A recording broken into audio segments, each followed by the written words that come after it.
Guys, it's God Bars here, the self-proclaimed hip-hop historian, and this is the 86th episode of my series where I grab a vinyl from my collection, talk about why I love it, what influence it had, and what its place is in the grand scheme of hip-hop.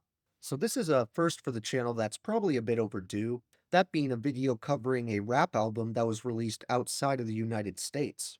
In fact, for this one, we're actually going out of the entire North America and over to the UK to discuss one of their most influential MCs and producers, Mike Skinner, otherwise known as The Streets. Well, I did cover an album by the prodigy of lo-fi rap Nujabes, who did originally hail from Tokyo. The rapping on the album stays on the American side, at least when it comes to the language it's presented in. It's sort of the same case with the Avalanches, who I also discussed and came from Australia, though I believe those are all of the quote-unquote foreign albums that I've covered so far on this channel. In this case, I can't pretend like I'm not mostly ignorant in terms of hip-hop when it comes to this side of the pond, as the only other album I even have from over there in my collection is Sometimes I Might Be Introvert by Little Sims, at least at the time of this upload. These aren't remotely similar sounds either, and while the Sims album is only a few years old, original Pirate material has been out for over 20 years now and still sounds fresh and exciting. I do have one other album I can think of by a UK producer and beatmaker,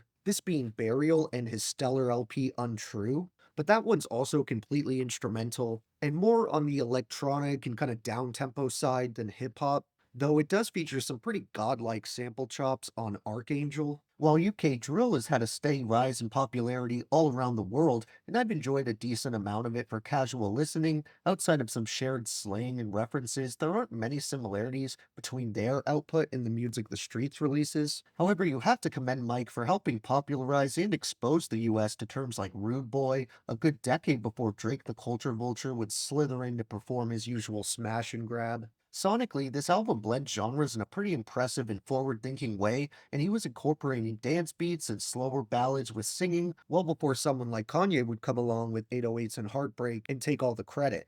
Even groundbreaking projects that experimented with multiple styles of music, like Speakerbox, The Love Below, would follow the release of Mike Skinner's debut here. Mike's flow and delivery in general is definitely a bit of an acquired taste, as it veers on the spoken word side, and his laid back, take your time approach likens him in my mind to someone like Uncommon NASA or even Billy Woods. A couple of the many qualities I enjoy about this album and the Streets music in general are the creative turns of phrase he'll use and his thought-provoking content. I commonly talk about my disdain for people who complain about the genre being dead and/or the void of talent and passion in modern hip hop. Not to suck myself off, but I think videos like the top 50 hip hop albums of 2023 I did show how baseless those claims are, not to mention the fact it gets said every decade. I think the lack of YouTube comments from back then gives people the false impression everyone thought hip hop was in an amazing place in the 90s. I've bought and even just looked at countless classic rap albums online that at times will show reviews posted 20 years ago when the LPs initially came out, and there's still people complaining about the horrible state the culture was in, even on projects that are flawless in my opinion, like Below the Heavens, The Minstrel Show, Fantastic Damage, or Like Water for Chocolate. I bring all of these up because on original Pirate material, Mike addresses and sort of disarms these complaints with the ahead of its time track Let's Push Things Forward. He incorporates this sentiment into the hook perfectly with, you say that everything sounds the same, then you go by them.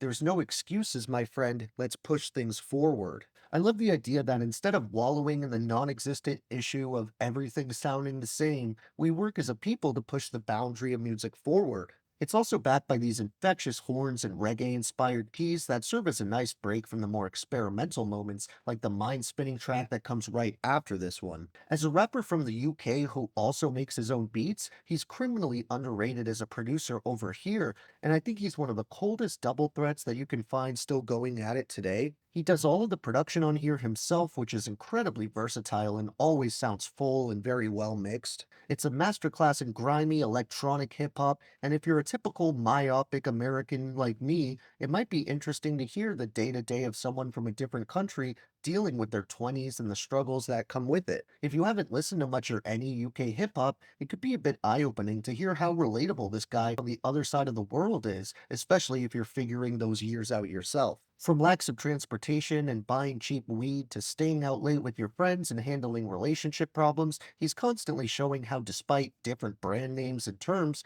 many of the trials and tribulations we go through are the same. The only guest appearance on here is Kevin Mark Trail, who actually has two features popping up on both Let's Push Things Forward and Same Old Thing. Those two would definitely have to be in my honorable mentions for this one, as well as Sharp Darts, Geezers Need Excitement, It's Too Late, Too Much Brandy, Weak Become Heroes, Who Dares Win, and Stay Positive.